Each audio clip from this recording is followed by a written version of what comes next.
You're listening to Talk of Champions, an Ole Miss Spirit podcast with Ben Garrett. It's time! It's time! It's time! It's time! It's time!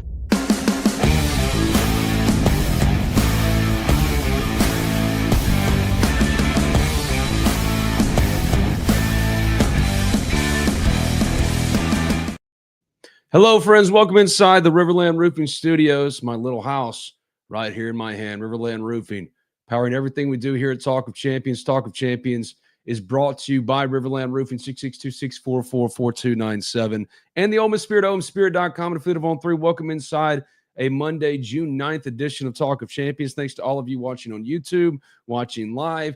I plan to start doing these more regularly as far as live 9 a.m. Monday, Wednesday, and probably Friday, and then mix in other Talk of Champions podcasts, be it recruiting with Billy and Body or guests like Bradley Sow, whoever might be moving forward. So getting kind of things settled here in the summer, preparing for football on the way. It's a new week. What's happening in Ole Miss sports? I've got three things today I'm paying most attention to that I'm going to run through some intel as far as Ole Miss football, some stuff I've gleaned from the Manning Center, some recruiting as well, and then the rev share piece that came down over the weekend in regards to big picture issues with college football. We'll touch on all of it in this edition of Talk of Champions.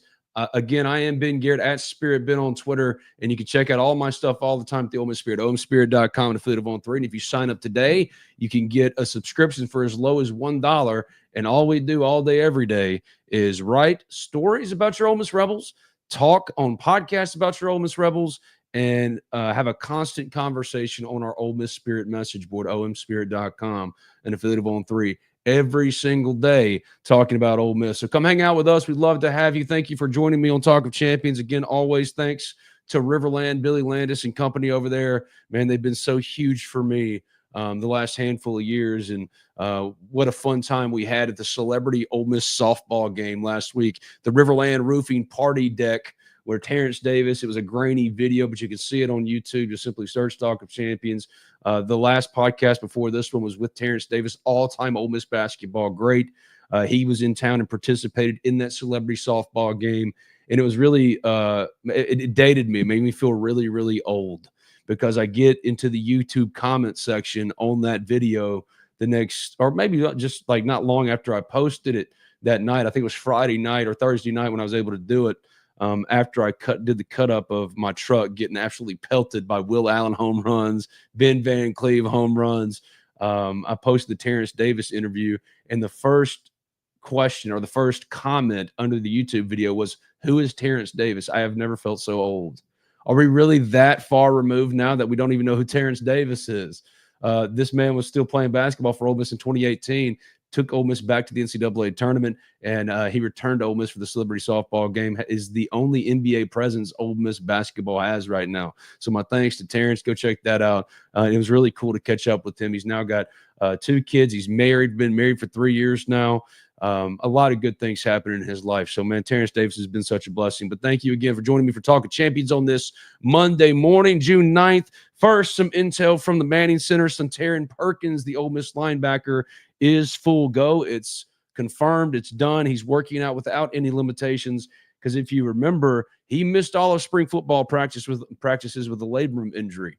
And here's the thing about Sontaran Perkins, man. Ole Miss is replacing over 70% of his starting lineup on both sides of the ball. And that sounds scary. You're like, wow, well, how is this going to be a team that, wins 10 games against, considering this is the same program that has won 10 games or more in 3 out of the last 4 years? You're replacing over 70% of your starting lineup. How do you do that? Well, Ole Miss is going to do its best with one, another dominant transfer class, another top 3 transfer class, but also still some returning guys, very productive guys, especially on the defensive side, led by Sontaran Perkins, who is listed as a linebacker, but more of a hybrid edge linebacker type. Tied for the Ole Miss lead in sacks and tackles for loss last year. The biggest piece, the face of Ole Miss's defense this year, along with TJ Daugherty. And, I've seen him. He's full go. There are no more limitations. And that is obviously a huge, huge sign as Ole Miss goes about its all-season program, which is now underway. Ole Miss is reported. They are on campus. Players are on campus. That includes 5-star wide receiver Caleb Cunningham. We're going to talk about the wide receivers in just a second, and a host of others, including freshman running back, 4-star running back, Shakai Mills-Knight, who, like Caleb Cunningham, signed in that 2025 class. And, he's every bit his listed 6'3". Got great height. I don't know if he's quite 220 like he's listed or like we've heard, but he's definitely well put together, and he's certainly going to make an impact or push in this room very, very early. Keywan Lacey had a great spring, the transfer from Missouri. And Logan Diggs, I've seen Logan Diggs. He's finally looking healthy. There are no more limitations on him either. He's doing awful workout stuff in the in the locker room, weight room, and also the on-field voluntary instruction stuff with his teammates. So all good reports as far as the overall health of Ole Miss football. And again, what a collection of wide receivers Ole Miss currently has, which now has only been made stronger by the addition of Caleb Cunningham. Kane Lee, from my vantage point, from everything I've seen and heard, unquestionably the leader of the group, if not the leader of the offense. SEC Media Days is coming up in July. I will be there. If you're coming, I think Ole Miss is on that Monday, so your stay won't be particularly long. Come hang out with me and Billy and Body on Radio Row. We'll be there. You just look for the RiverLand and Ole Miss Spirit signage, and that'll be us talking to players and coaches from all 16 SEC teams as we prepare for the 2025-26 season. And I have no doubt that one of those three will be Caden Lee, Ole Miss wide receiver. I mean, he is the one willing and offering up to be that leader, both in press conferences, in the locker room itself, on and on and on. I think the world of Caden Lee, man. He's done a tremendous job with all the new of kind of trying to bring it together, blend it all together. His production obviously speaks for itself. He's Ole Miss's returning leader in catches and receiving yards. Also the right hand of Austin Simmons. If you see one, you're probably going to see the other.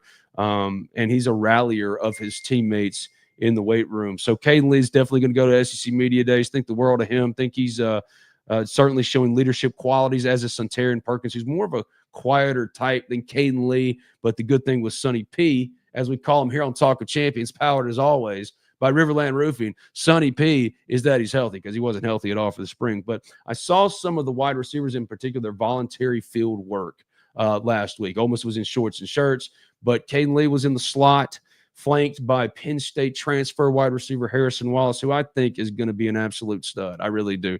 He was great in the spring, made play after play, talking to coaches and just getting their overall view. And this is not in any way diminishing like other transfer guys that came in. They're excited about all of them.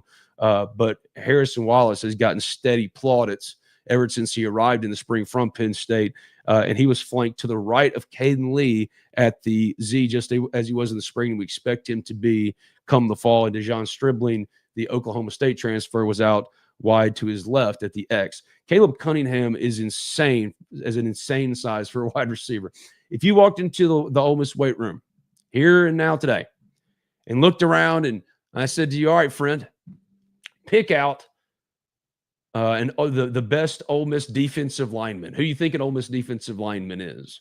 And there would be some obvious ones, like Xavier Harris is a monster.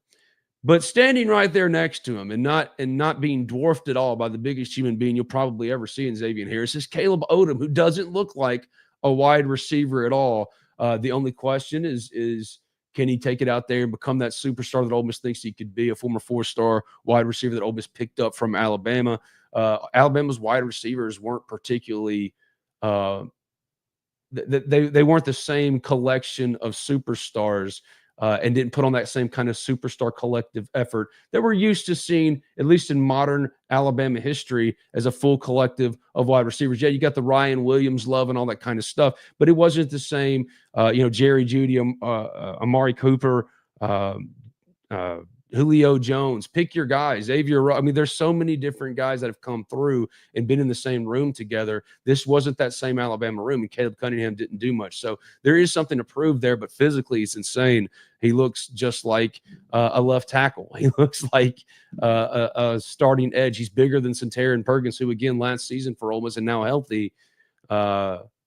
Suntaran, I mean, he missed all the spring with the labrum injury, but he tied for the team lead in tackles for loss and sacks. And Caleb dwarfs him. So it's pretty fascinating to watch how Ole Miss's wide receivers come together. And I was telling a friend of mine after seeing some work in this volunteer work how I'm not convinced, and I don't want it to sound homery, and I don't want people to think that I'm trying to blow smoke up your rear because I'm not. But I'm this wide receiver group all put together, in my opinion, looks stronger than last year's group. Now, if we're judging purely on talent and as long as they're all healthy and all those things, then obviously last year's group has an argument. But Juice Wells wasn't necessarily what Ole Miss needed him to be, not until the Gator Bowl and on a consistent basis. And Trey Harris, one of the very best wide receivers in all of college football, has been an injury concern. So this group right here, man, I'm really excited about them.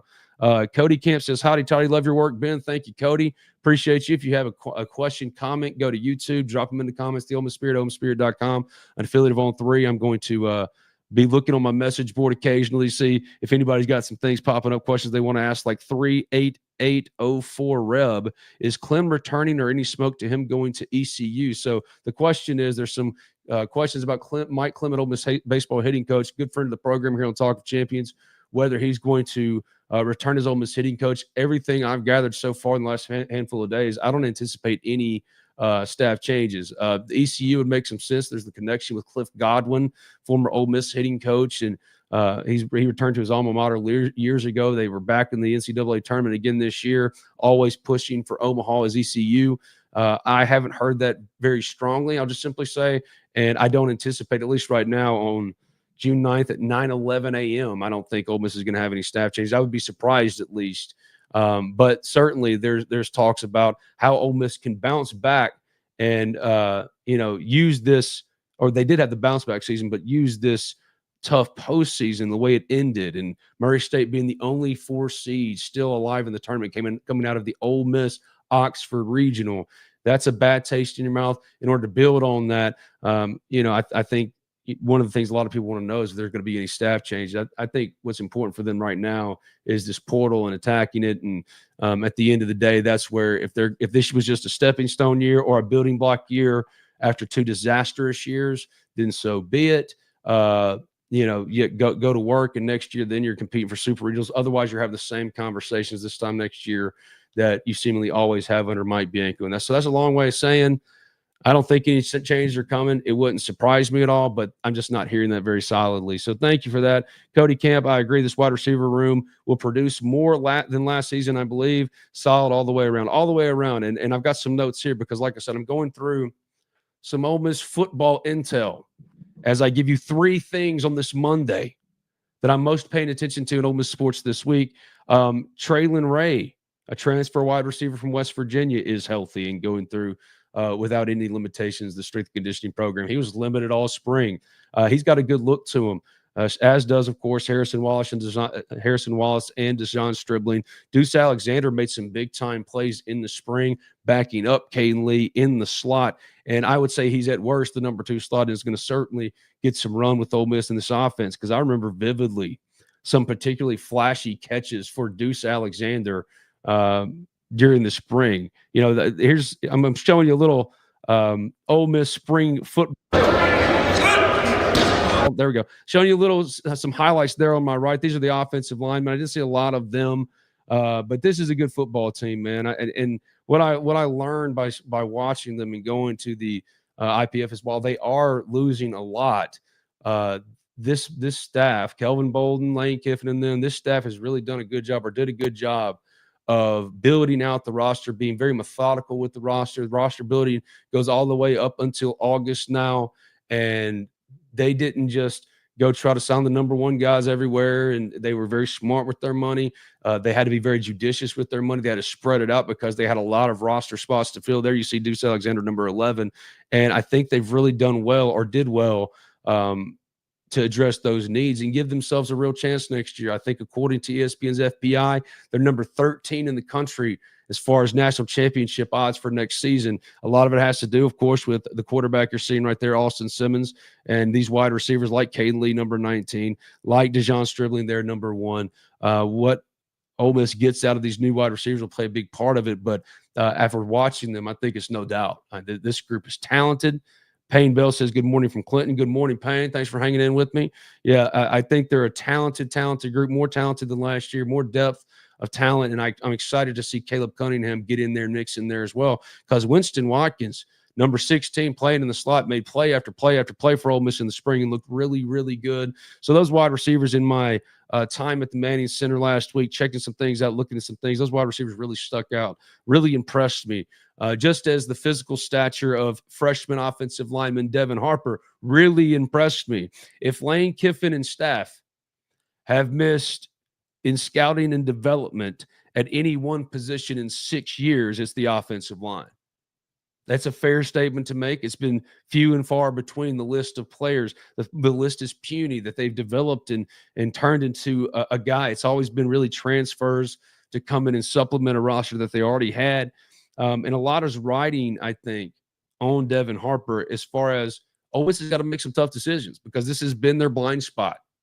Having offensive linemen come up through the system and develop for 2 or 3 years. Bryson Sanders is a huge example of this too. They need Bryson Sanders to be their starting center, just like they need Devin Harper, who they legitimately pulled from Louisiana over LSU, which is really, really hard to do traditionally in recruiting. It's been almost impossible to pull any in-state kid LSU wants from Louisiana. And Ole Miss did that with Devin Harper, a great player. And I saw him physically, very impressive. And a lot is riding on him in terms of scouting and development, being a player that becomes a player for Ole Miss, hopefully as soon as his true freshman season. Ole Miss needs him in games as early as 2025.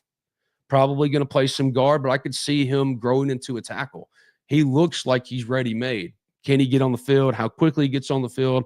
All those things remain to be seen. But from a physical standpoint, I was kind of shocked with how ready-made he looked. There was a different caliber of offensive lineman. Now, he wasn't Laramie Tunsil. Laramie Tunsil looked better than everybody from day one, but Devin Harper looks the part, certainly. Now, on the defensive side, going back to it, I've talked about Centarian Perkins here on Talk of Champions, how he's healthy. RiverLand Roofing, 662-644-4297, riverlandroofing.com. Thanks to them. They've been great to me. Show them your support, 662-644-4297. Back to the defensive side, Centarian Perkins, as we talked about, he's healthy. His fellow linebacker, less of a hybrid. I should cut off this YouTube video now. He's less of a hybrid, obviously. He's more of a traditional linebacker than Centarian. But TJ Daugherty didn't practice at all in the spring. He was out. He was in a black non-contact jersey. If anything, there was some concern because of some injury stuff with him, whether or not whether there's something more serious going on. No, Ole Miss just rested him in the spring after a arduous, difficult, physical sophomore year where he played the most football of his life. They wanted to rest him for the spring because he's one of those few returning guys, as we've been talking about here. So TJ didn't play a lot. Cody Camp wants to know, where do you see Caleb Cunningham fit into the offense his freshman season? I think the first thing he does is he comes in and just tries to get acclimated. Ole Miss puts no expectations on him. I don't think you're going to hear Lane Kiffin say anything about him, really. He's going to say he looks great. He's working hard and all those things. He's going to praise him, but he's not going to say the things like he said with Aiden, because Aiden seemed like his can't miss gets, and now he's at Mississippi State. So I think Lane and all of Caleb's Ole Miss teammates, all his coaches, they're going to play it down publicly what he could be, but don't let anyone fool you. This is as good a wide receiver prospect as it gets. And if he gets in here and does what Ole Miss thinks, he's going to be playing in games very, very early as the season opener. And I think Ole Miss has plans for him in the slot, and they're going to use a lot of wide receivers all the time. I bet they're 4 wide, the vast majority of their time. And in that scenario, Winston Watkins and Caleb Cunningham in one slot and Caden Lee in the other, with DeJon Stribling and Harrison Wallace split out wide, with Caleb Odom coming in and subbing in to get 50-50 balls. That sounds pretty salty, right? But he also has positional versatility, does Caleb Cunningham, to where he looks a lot like what DeJon Stribling, like he'll develop into what DeJon Stribling looks like now physically. And when you see DeJon Stribling and how he's put together and where Caleb is now as far as his developmental track, you can kind of see a similar track for him, a similar progression for him. So that's how I kind of see him fitting in. But talking about TJ Dottery and the defense and those linebackers, we spoke about Sunter and Perkins. TJ didn't practice at all in the spring. Turns out they were just holding him out because he played a really physical, a lot of snaps, more snaps than ever as a sophomore. And he told me his goal, straight up told me his goal is to win the Butkus Award. Of course it is. You're the starting linebacker, one of the starting linebacker in the SEC for one of the better teams in the SEC, one of the more consistent programs in the SEC. I would be disappointed, TJ, if that wasn't what you were trying to do. But yeah, he told me he's trying to win the Butkus, which is handed out annually to college football's best linebacker, and he looks like he's in a great place physically, just bouncing around the weight room, bouncing around voluntary workouts as far as on-field work. He looks like himself, where he was limited in the spring. And you're thinking, all right, is everything okay? No, TJ Dottery's fine. He looks great. And if you remember, Ole Miss has had a Butkus Award winner. Do you know who it was? Of course you do. It was Patrick Willis. He won it in 2010, and P. Willie is now in Canton as an NFL Hall of Famer. And TJ Dottery's wanting to follow in those footsteps. Devin Harper was a 4-star 2025 signee, and so much is riding on his development as early as next season. Flipping to the recruiting piece, the second thing of three things I'm most paying attention to this week in Ole Miss recruiting, Emmanuel Tucker from my hometown, New Albany, Mississippi, a 4-star offensive lineman for 2026. From everything I've gathered, he's down to LSU and Ole Miss, and he's supposed to be announcing a commitment on Friday. And, of course, people want to know, Ben, you're in New Albany, go ask him what's going on with Emmanuel Tucker. He's already been committed once to Mississippi State. I told y'all that wasn't going to stick. He backed off that pledge last week. It's Monday. It's June 9th. It's 9:21 a.m. as I'm talking to you guys here on the Talk of Champions Podcast Network. Thank you for joining me on YouTube or the Ole Miss Spirit, OleMissSpirit.com, an affiliate of On 3. However you're gathered here, thank you for hanging out with me, man. And I'm going to try to do it more regularly. Every Monday and Wednesday at 9 a.m., I'll be right here live on YouTube. So come hang out with me. And I'm hoping to make sure I do it every Friday too. But, working on some different stuff, building out the studio too at RiverLand Roofing. I'll be showing y'all that this week. That is done this week. And we're going to have guests and all kinds of stuff physically at the studio there at RiverLand, some post-game, pre-game stuff as well. Just a lot of fun stuff. We'll be doing some stuff in regards to the Manning Passing Academy with all this, with the RiverLand studio up there in Oxford at RiverLand Roofing, and as well as right here being live as often as we can. Try to go live from the celebrity softball game, which I learned I need two things still. One, a personal hotspot like Starlink. I need the Elon Musk deal. I need a Starlink because I don't need to be relying on just Ole Miss's Wi-Fi anymore. My thanks to them. And then the second thing, don't park the BRT, my big stupid red truck, in the outfield of a home run derby. Rookie move. I should know better. I've been doing this for 20 years. I've been in so many home run derbies, and I knew that. But my laziness got the better of me, and now I got to get a new windshield today after I get off this edition of Talk of Champions, powered as always by our friends at RiverLand Roofing, 662-644-4297, RiverLandRoofing.com. All right, so Emmanuel Tucker on Friday supposed to be announcing his commitment. It's Monday. It's June 9th. It's 9:21:23 now. If you made me guess, he commits to LSU on Friday. And you're going to go, oh, here we go. But let me just put it this way. I can only put it in a very simple way and leave it at that. And if I'm wrong, I'm wrong. But there are levels to these things here. Recruiting commitments also have never meant less. It never meant less than they do right now. It's all nonsense until November. And if you had to make me guess, yeah, LSU today, but I would be shocked if he ends up anywhere other than Ole Miss come National Signing Day in November. Now, as a person who writes stories about this stuff all year, I want you to stay plugged into the Ole Miss Spirit, OleMissSpirit.com, affiliate of On 3. But I'm also not going to blow smoke up your butt. You can ride that drama all year. If you're asking me specifically about Emmanuel Tucker, I would say that he's going to end up an Ole Miss Rebel. But what about this weekend? Well, this weekend is June.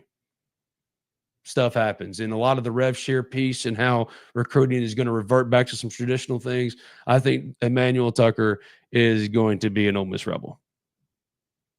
Regardless of what happens on Friday or any noise from now until November, that's going to be my answer.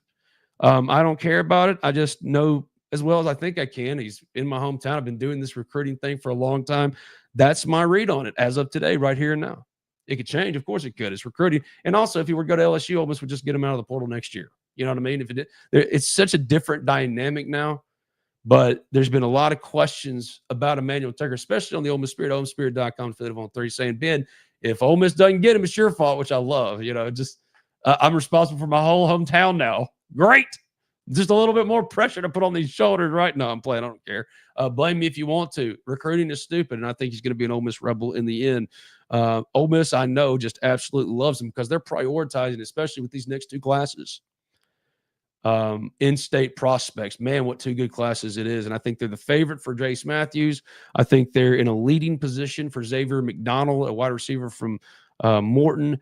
And they're the dark horse and should be taken seriously for Tristan Keys. I didn't say I think they're flipping or grabbing Tristan Keys, pulling him from LSU or whoever else comes in and offers him the bag. I'm saying Ole Miss is a legitimate dark horse and should be taken seriously for Tristan Keys, just like Ole Miss will be in it and a finalist and favorite for Emmanuel Tucker all the way until November. And even if he commits on Friday to LSU, I still think he becomes an Ole Miss Rebel by November.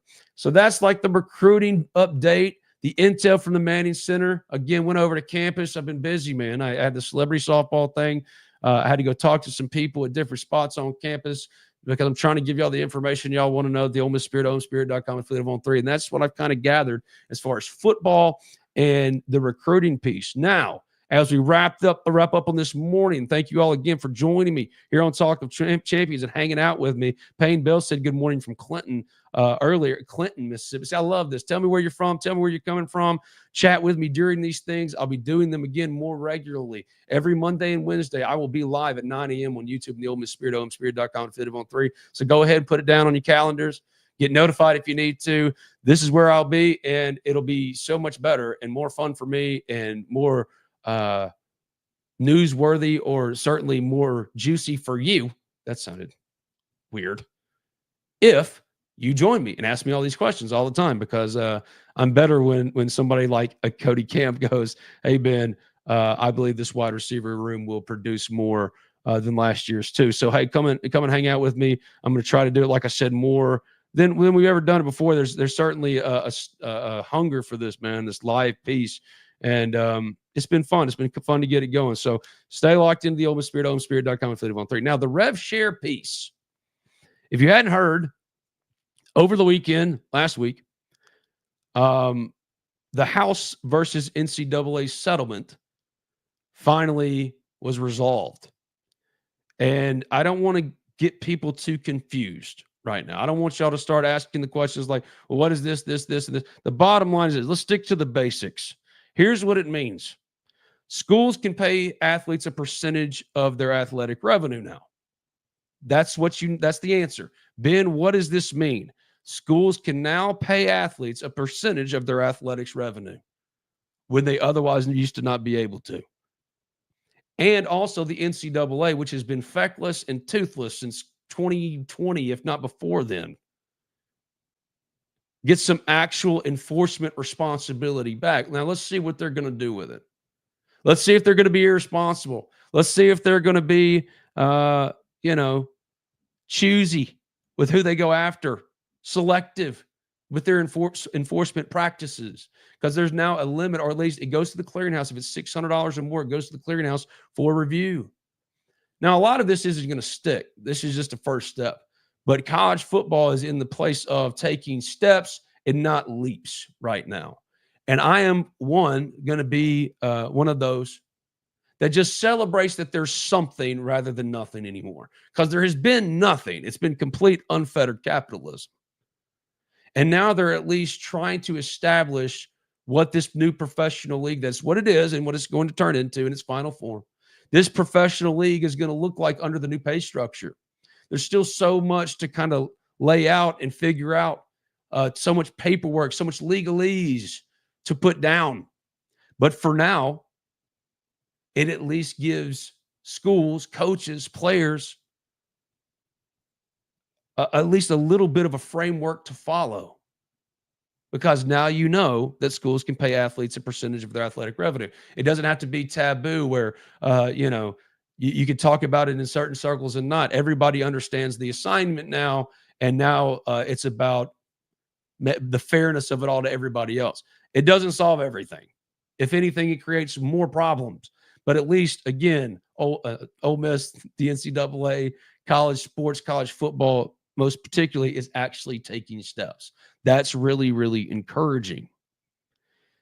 One thing that jumped out to me, though, is I feel like we're going back in a lot of ways. Gary Parrish wrote about this recently, too, and I agree with him. You're going to see recruiting in a lot of ways go back to the old days of like the bag man culture, or like dropping a bag and blah, blah, blah, blah. You're going to see the same jokes you used to see in 2015, and you're going to wonder if you've been put in a time machine and sent backwards. But I want to let everyone know all that stuff, you can do that. It's just capitalism. It's unfettered capitalism, and everyone agrees that all of that can be done. If you want to go give some money to a kid, you can do that. And you can write it off too. There's ways to do it.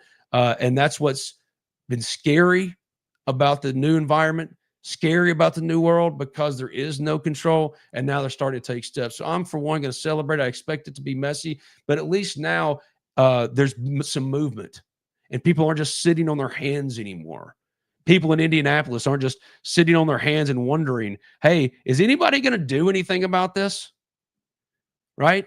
Here's some more highlights for you of Ole Miss football, spring football practices. We talked about it all morning. I'm about to wrap this up. And I'm telling you, Austin Simmons, from a leadership standpoint, been phenomenal. And Caden Lee's been great too. But the rev share piece is very simple.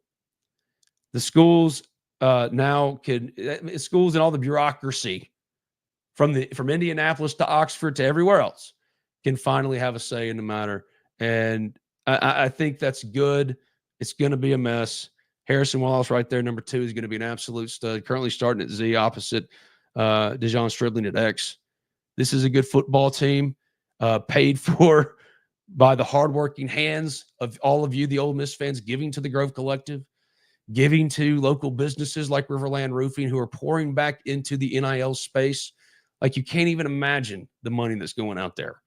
And so it's nice to see there's a little bit of regulation of rules that still don't exist and we got to come up with here. But so far, to be able to get to this place is monumental, because college sports as we knew them is completely changed now. Completely changed. It's a professional league. You are now seeing 2 professional behemoths, the NFL and college football. And it took way too long to get to a basic starting point, but now they've actually gotten here. And yes, there's going to be some return to some old recruiting stuff, but it was never illegal as far as actually illegal against the law to begin with. It was against NCAA rules, which we can all agree at this point were nonsense from the start. Nonsense and non-enforceable, all those things. Jake, have you talked about Haas? Heard Kiffin really likes him and heard he may be leading the tight end room. Oh, they absolutely love him. Caught up with Joe Cox recently too, and nothing but praise for how big of an impact they think Luke Haas can make for them, the transfer tight end from Arkansas. Daquan Wright is great and leading the room as well. They really, really like him.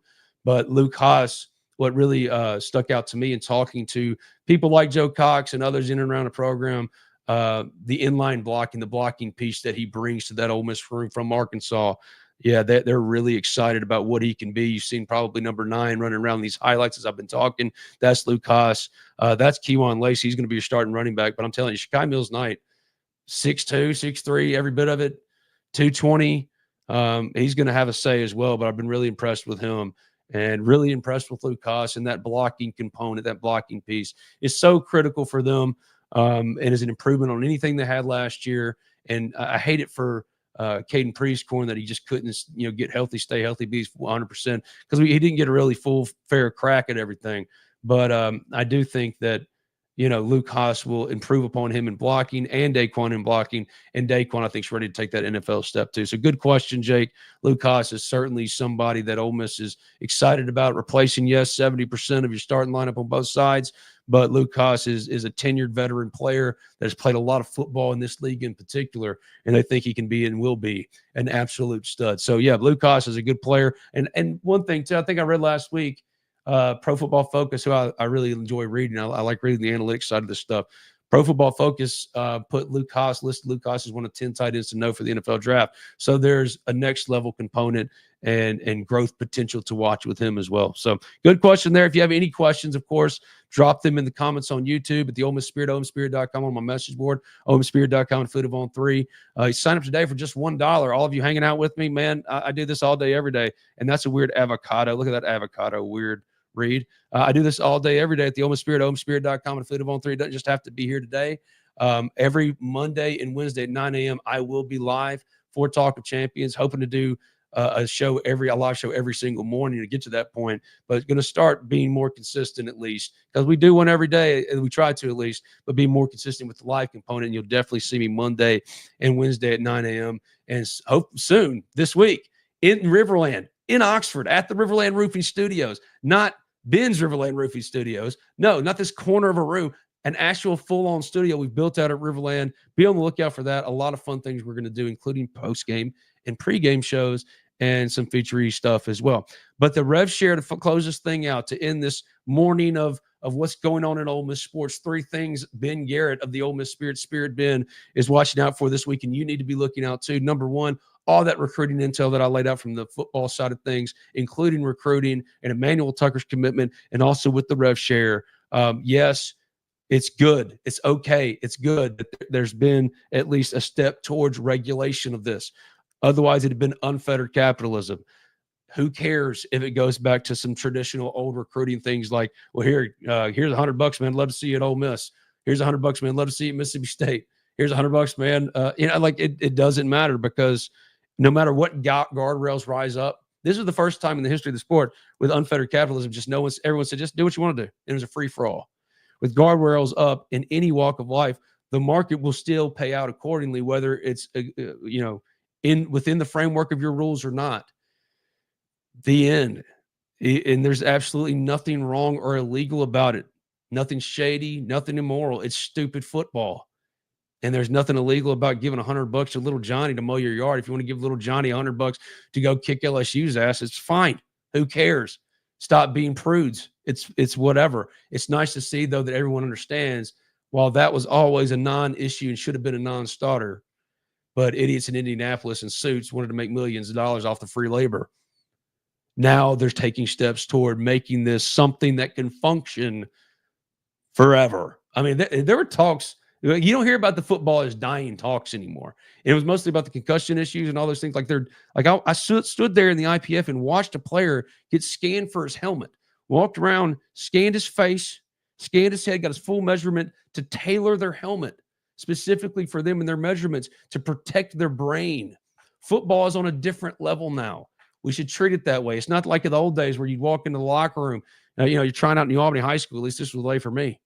And they say, Ben, try this helmet on. No, that one doesn't fit. All right, try this one on. No, that one doesn't fit. Well, that one's about right. Knock it down a little bit. All right, Ben, the available numbers are this, and this. You're an offensive lineman. What do you want to wear? It was either 59 or 56 for Shane Elam and Derek Burgess. I went with 59 because a buddy of mine wanted 56. It ain't like that anymore. You're assigned numbers based off of negotiations and NIL negotiations. Your helmet is scanned to fit you perfectly and protect you in all ways. This is big business. Their schedules are regimented so hard that they know exactly when to be at the weight room, exactly when to be on for volunteer, workouts on the field, all that stuff. It's down to a science. They have it down to a science over there because real money's involved. Your money's involved. Fortunately, there's at least some adults in there. Everybody agrees that there needs to be something because schools are the ones that are being hit the hardest here. And now there is finally something with the Rev Share piece. Again, taking steps, not leaps right now. And I'm not going to complain about progress. Is it perfect? Oh, gosh, no. Is it even good? No. Is it going to be messy? Oh, yeah. But it was the wild, wild west. And at least now it's been at least civilized, or at least, attempted to organize. Uncle Spurgeon, good morning from the Brandon side of the res. Good morning, Uncle Spurgeon, and welcome into the end of Talk of Champions. The review or preview, I can't even talk today. The replay of this podcast will be, of course, up on the YouTube channel of the Ole Miss Spirit, and wherever you get your podcast will be in audio form on Spotify, iTunes, all that stuff.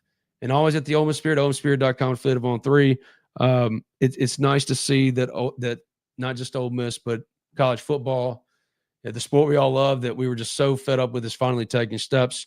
And keep an eye out for Emmanuel Tucker and the football piece. It's exciting. It's getting here a lot sooner than you think. We're in the dog days, and college baseball is just not holding me over this year.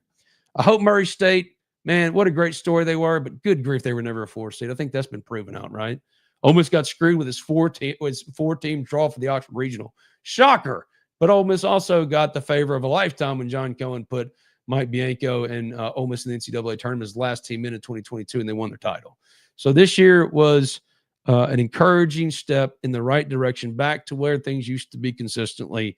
They got to build on it, and they're hosting, at least, I don't want to give out a name because I want to see if he shows up, but I was told they're hosting a Power 4 pitcher as early as today. They hosted Grand Canyon's Grant Richardson last week, and that's what I have so far. A lot of names, though, I listed out as far as potential targets in a story at the Ole Miss Spirit that you can find at omspirit.com for $1. If you're not a friend, you're not a sub yet, love to have you. Come hang out with me. Come talk to me about it. I'll be back on this podcast tomorrow, certainly Wednesday for a live at 9 a.m. on Wednesday, and hopefully, hopefully, I'm putting it on there. I'm speaking into existence.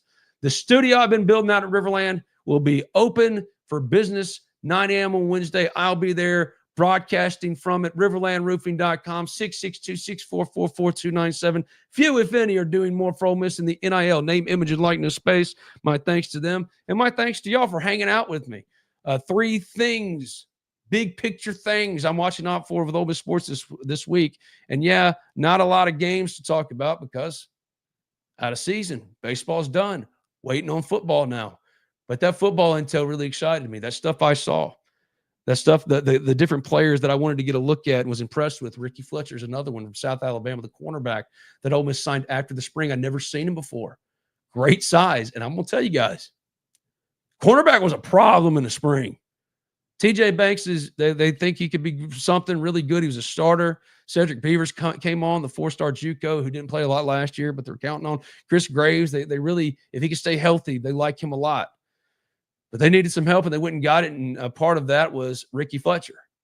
He looks good, too. He's got the physical build to him. Now let's see if he can take that next step to a higher level from South Alabama and be a key piece for Ole Miss defensively. More football intel on Wednesday.